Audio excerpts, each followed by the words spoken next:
아멘. 오늘 주일 새벽 시간 주신 말씀을 가지고 왜 나를 부르셨나? 왜 나를 부르셨나라는 제목으로 말씀 전하겠습니다. 자, 오늘 이 본문의 내용을 보면 예수님께서 이제 빌립하고 나다나엘 두 사람을 그 제자로 부르시는 장면이 나오는데, 빌립에 대한 이야기는 뭐 구체적으로 안 나오고 여기 보니까 한 마디만 나오죠. 안드레랑 베드로랑 한 동네 베세다 사람이었더라. 이 베세다도 갈릴리입니다. 이 갈릴리는 이스라엘의 북쪽을 말하고 중간은 사마리아, 맨 남쪽은 유대를 말합니다.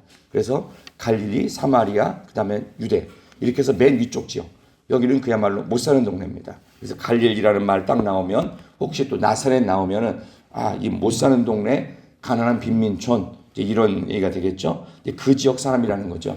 그 다음에 빌립이 그 다음에 중요한 게 나다나엘을 부르는 건데, 나다나엘 예수님께 데려옵니다. 자, 빌립이 이제 이런 말을 하죠. 한번 볼까요? 45절 보세요. 45절. 빌립이 나다나엘을 다 같이 45절 시작.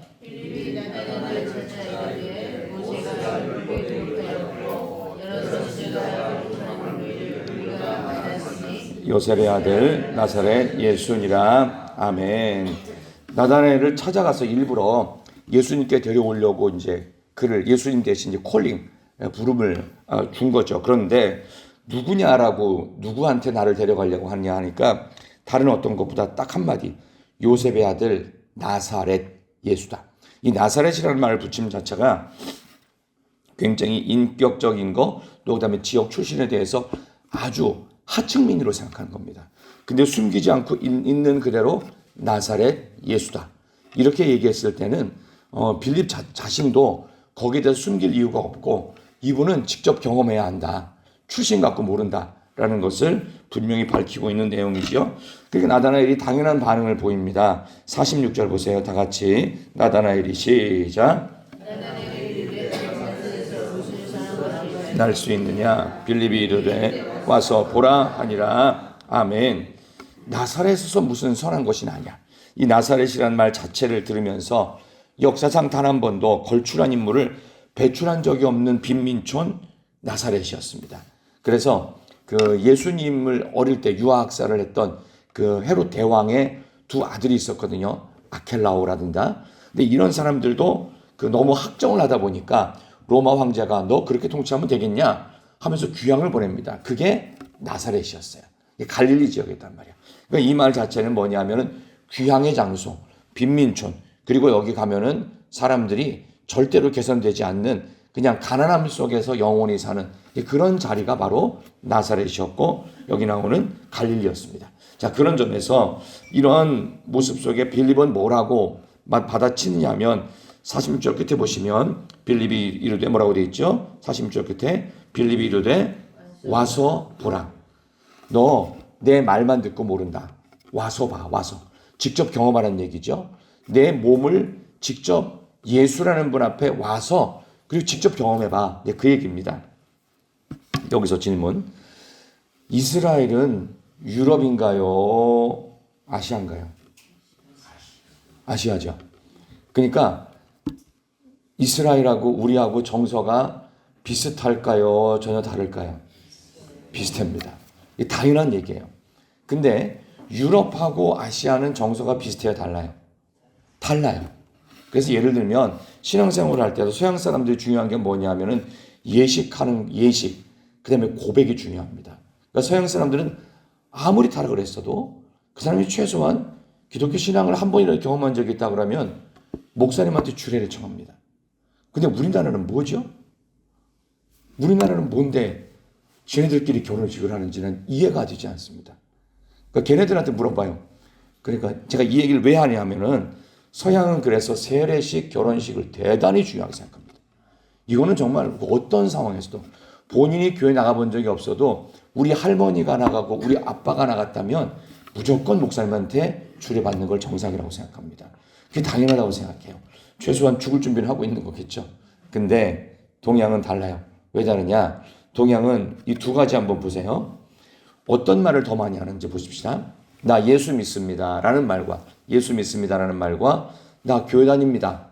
이 둘 중에 어떤 말을 더 많이 하죠? 교회 다니는 사람, 예수 믿는 크리스찬이? 교회 다닌다는 말을 많이 하죠. 우리나라 사람들은 동양의 기본 기질은 내 몸이 가는데 마음이 안 가겠느냐 그 뜻이에요. 그러니까 이거 나쁜 얘기가 아니고 동서양의 정서가 다른 거예요. 몸이 간다면 이미 마음도 간 겁니다.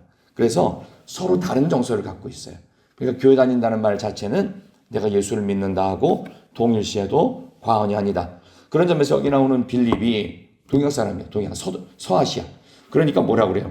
와서 봐. 네 몸을 이끌고 와서 봐. 내 말만 듣지 말고. 아시겠죠? 무슨 얘기인지? 몸을 가지고 와서 직접 경험해 봐야 아는 거야. 하니까 같은 서아시아 사람으로서 그래? 일단 가보자. 이렇게 되는 거예요.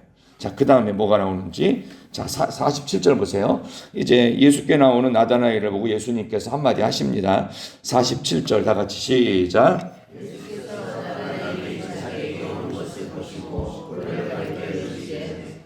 이는 참으로 이스라엘 사람이라 그 속에 간사한 것이 없도다. 아멘.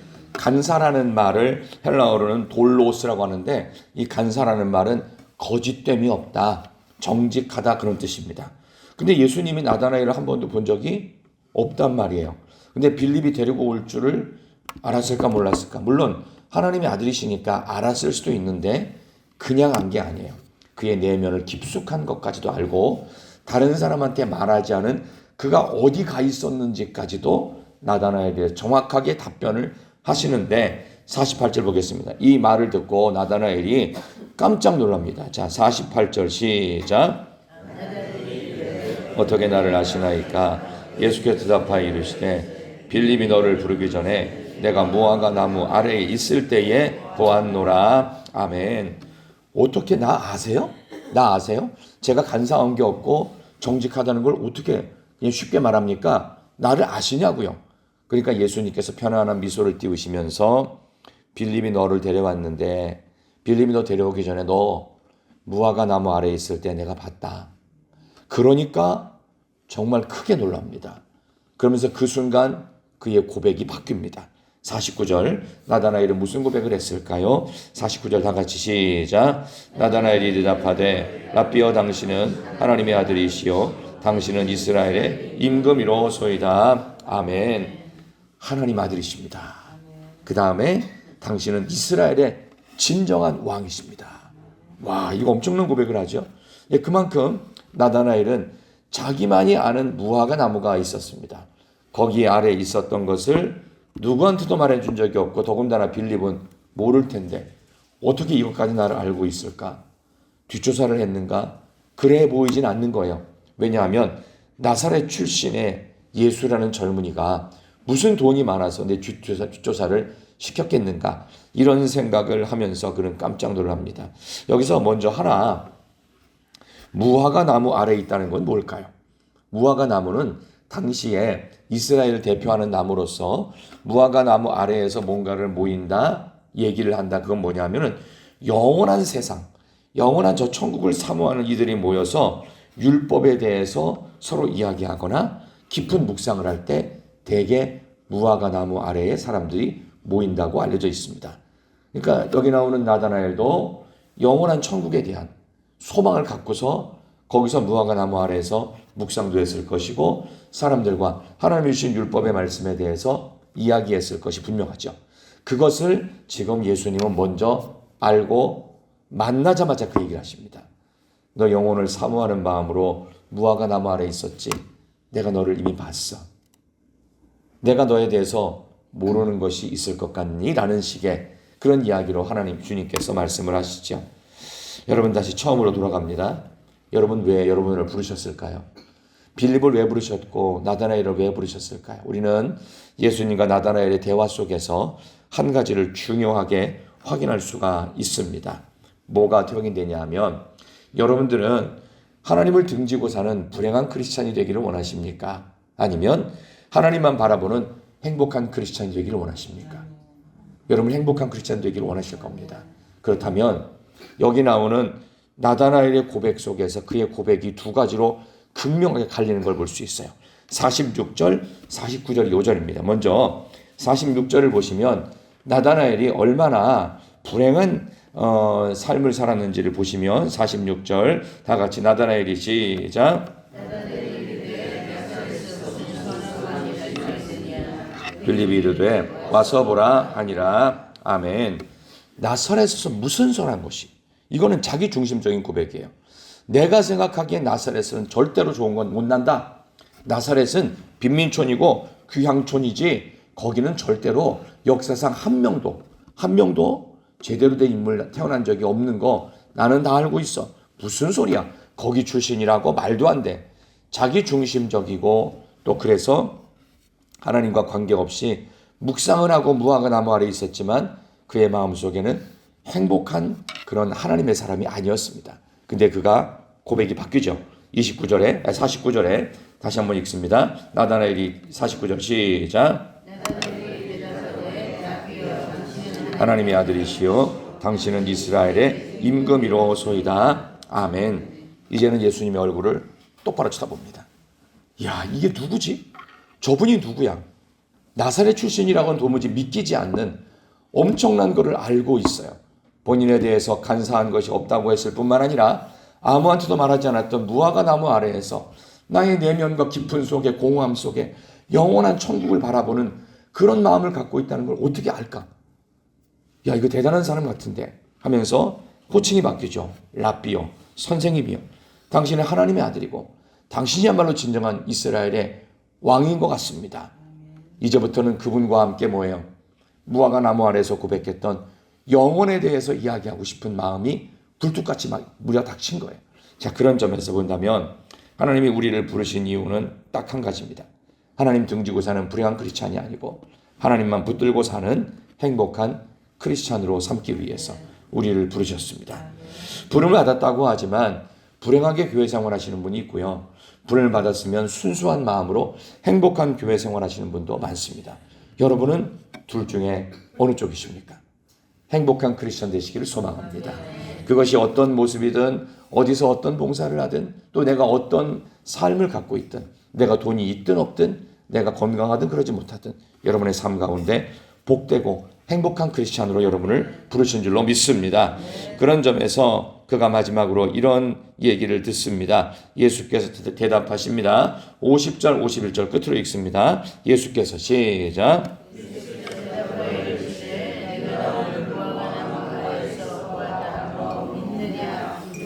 더 큰 일을 보리라. 또 이르시되 진실로 너희에게 이르노니 하늘이 열리고 하나님의 사자들이 인자 위에 오르락 내리락 하는 것을 보리라 하시니라. 아멘.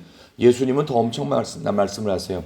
무화과 나무 아래에서 영혼에 대한 고민을 얘기했던 그 순수함을 넘어서는 너 영원한 세계를 직접 보게 될 거예요. 그리고 여기 나오는 두 번째 얘기는 뭡니까? 하늘이 열려 하나님의 사자들이 인자 위에 오르락 내리락 하는 것도 진짜 천국을 보게 된다. 진짜 영원한 세계를 넌 보게 될 것이다. 그래서 내가 너를 부른 이유는 바로 이것이다. 영원한 천국의 삶을 너희들이 누릴 것이고 그리고 실제로 천국을 내 눈으로 경험하고 묘도하게 될 것이다. 체험적 신앙으로 하나님께서 나다나엘을 인도하신다는 것을 주님 직접 말씀해 주셨습니다. 오늘 여러분들은 왜 부름을 받았고 왜 이곳에 와서 새벽 기도회를 드리고 있습니까? 하나님께서 여러분을 복된 크리스찬으로 삼으시기 위해서입니다. 어떤 분이 이런 고백을 하는 걸 제가 들었어요. 제가 기도회마다 안 빠지는 이유가 있습니다. 그러니까 습관이 잘 되셨나 봐요. 아니면 기도에 빠지면 무슨 불안한 일이 생길까 봐 걱정되시나 봐요. 그러니까 이분이 그러는 거예요. 좀 불안한 게 있습니다. 뭐가 불안합니까? 하니까 내가 빠진 기도의 자리에서 부흥의 물결이 있으면 얼마나 내가 손해냐고 그런 말을 갖고 했다는 거예요. 내가 빠진 그 자리에 부흥이 있고 믿음의 역사가 일어나면 강력한 성령의 불 떨어지면 어떡하냐고 나만 손해 아니냐. 그래서 절대 기도의 자리에 안 빠진다. 1월 12일 날 우리가 2일 부흥회를 준비하고 있습니다. 여러분 절대로 빠지지 마십시오. 절대로 빠지지 마시고 제가 부흥 강사님께 부탁했습니다. 1시간 반짜리 설교해달라고. 일부러 그랬습니다. 2일 부흥회지만 여러분들이 빠지는 사람과 참석한 사람이 극명하게 갈라질 수도 있습니다. 하나님께서 오늘 나다나엘을 부르셨을 땐 그를 통해서 결코 후회하지 않고 너무 오기를 잘했다. 내가 예수님 만나지 않았으면 어떡할 뻔했나. 그런 마음을 갖고 나다나엘을 부르신 것이에요. 그래서 그에 대해서 아셨죠. 무화과 나무 아래에 있을 때 너 봤고 넌 간사한 게 없는 사람이야. 너 그 정도만이 아니다. 더 큰 일을 보고 하늘의 천사들이 하늘의 문을 열고 천사들이 오르락내리락 하는 것도 보게 될 것이다. 진짜 천국을 경험하는 그런 사람이 되기 위해서 나는 지금 너를 불렀고 너는 지금 내 앞에 와 있는 것이다. 여러분, 오늘도 복된 주일입니다. 주님께서 여러분을 부르시는 복된 날, 주님이 여러분을 부르실 때 가장 행복한 크리스찬으로 부르신 줄 믿습니다. 여러분이 몸에 와 있어야 됩니다. 교회 다니는 거 당당하게 얘기하십시오. 교회 다니는데 그냥 나오는 게 아닙니다. 저는 매일 교회 갑니다. 정말 어떤 때는 누구보다도 앞장서서 절대로 교회 안 빠지겠다는 생각을 하면서 믿음 생활 열심히 하고 물론 예수 잘 믿고 있습니다. 이렇게 당당하게 동양 사람처럼 말을 해보십시다. 빌립이 얘기했던 것처럼 와보라. 우리는 와서 주님의 영광을 경험하기 원합니다. 우리는 와서 하나님의 은혜를 경험하고 우리는 와서 부흥을 경험하기 원합니다. 그런 마음으로 부르심 받은 복된 주일 이번 한 주간 승리하시기를 진심으로 축원합니다. 하나님 아버지 감사합니다. 은혜로우신 주님께서 오늘도 변치 않는 하나님의 사랑으로 우리를 이 자리에 부르셨습니다.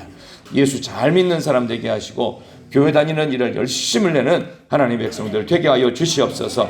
그래서 하나님 등지고 사는 불행한 모습이 아니라 하나님만 붙들고 하나님만 바라보고 사는 행복한 크리스찬이 되게 하여 주시옵소서. 오늘도 복된 주일을 주심을 감사하오며 예수님의 이름으로 기도드리옵나이다. 아멘.